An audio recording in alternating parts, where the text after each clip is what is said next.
Hi, ഞാൻ ഇതിനു മുമ്പ് ഒരു വീഡിയോ ഇട്ടിട്ടുണ്ടായിരുന്നു, ഒരു ഡെന്റൽ അസിസ്റ്റന്റ് ഹൗസ് ബിൽഡിങ്ങിന്റെ. ആ വീഡിയോ കണ്ടിട്ട് എനിക്ക് കുറേ മെസ്സേജ് വന്നു. ഈ ഹൗസ് ബിൽഡിംഗ് എങ്ങനെയാ കണ്ടുപിടിക്കുന്നേ, ഈ ഹൗസ് ബിൽഡിംഗ് നാട്ടിൽ നിന്ന് ചെയ്യാൻ പറ്റുമോ, ഇതിന് ഏത് ലാംഗ്വേജ് ലെവലാ വേണ്ടത്, അങ്ങനെ എനിക്ക് കുറേ മെസ്സേജ് വന്നു. ഈ ഹൗസ് ബിൽഡിങ്ങിന്റെ പേര് വരുന്നത് സാനാസ് മെഡിസിൻസ് ഫാക്സ്റ്റൽ എന്നാണ്. ഈ ഹൗസ് ബിൽഡിംഗ് നമുക്ക് നാട്ടിൽ നിന്നുള്ളവർക്കും ചെയ്യാൻ പറ്റും, ഇവിടെ ഉള്ളവർക്കും ചെയ്യാൻ പറ്റും. ഇവിടെ ഉള്ളവർ ഞാൻ ഉദ്ദേശിച്ചത് ഔപെയർ ചെയ്യുന്നവര്, നേഴ്സിംഗ് ചെയ്യാൻ താല്പര്യമില്ലാത്തവര്, BFD ചെയ്യുന്നവര്, അവർക്കൊക്കെ ഈ ഹൗസ് ബിൽഡിംഗ് ചെയ്യാൻ പറ്റും.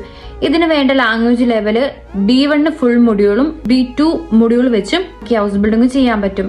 ഇവിടെ ഉള്ളവരോട് അങ്ങനെ ലാംഗ്വേജ് ചോദിക്കാറില്ല, അതായത് എന്നോട് അവർ ലാംഗ്വേജ് ചോദിച്ചില്ല. എന്റെ ലാംഗ്വേജ് സ്കില്ല് അവർ ടെസ്റ്റ് ചെയ്ത് നോക്കിയിട്ട് മാത്രമേ ഉള്ളൂ. പക്ഷെ നാട്ടിൽ നിന്ന് കയറി വരുന്നവർക്ക് ലാംഗ്വേജ് നിർബന്ധമാണ്. B1 ഫുൾ മൊഡ്യൂളോ അല്ലെങ്കിൽ B2 മൊഡ്യൂളോ നമുക്ക് ഈ ഹൗസ് ബിൽഡിങ്ങിന് ആവശ്യമാണ്. പിന്നെ ഇതിന്റെ ക്ലാസ് എങ്ങനെയാ വരുന്നതെന്ന് വെച്ചിട്ടുണ്ടെങ്കിൽ വീക്കിലി 40 മണിക്കൂറാണ് നമുക്ക് ഇതിന്റെ ക്ലാസ് വരുന്നത്. ക്ലാസ്സും വർക്കും ഒരുമിച്ചാണ്, അതായത് ഈ 40 മണിക്കൂർ എന്നുള്ളത് വർക്കും ക്ലാസ്സും കൂടെ കൂടിയിട്ടാണ്. ഡെന്റൽ അസിസ്റ്റന്റിന്റെ വർക്ക് എന്താ വരുന്നതെന്ന് വെച്ചിട്ടുണ്ടെങ്കിൽ ഡോക്ടർമാരെ അസിസ്റ്റ് ചെയ്യുക എന്നുള്ളതാണ് നമ്മുടെ മെയിൻ വർക്ക്. അതായത് ഇൻസ്ട്രുമെന്റ്സ് എടുത്തു കൊടുക്കുക, പേഷ്യന്റിന് പുതിയ അപ്പോയിന്റ്മെന്റ് എടുത്തു കൊടുക്കുക, പ്രാക്ടീസ് മാനേജ് ചെയ്യുക, അങ്ങനെ കുറെ വർക്കുകൾ നമുക്ക് വരുന്നുണ്ട്.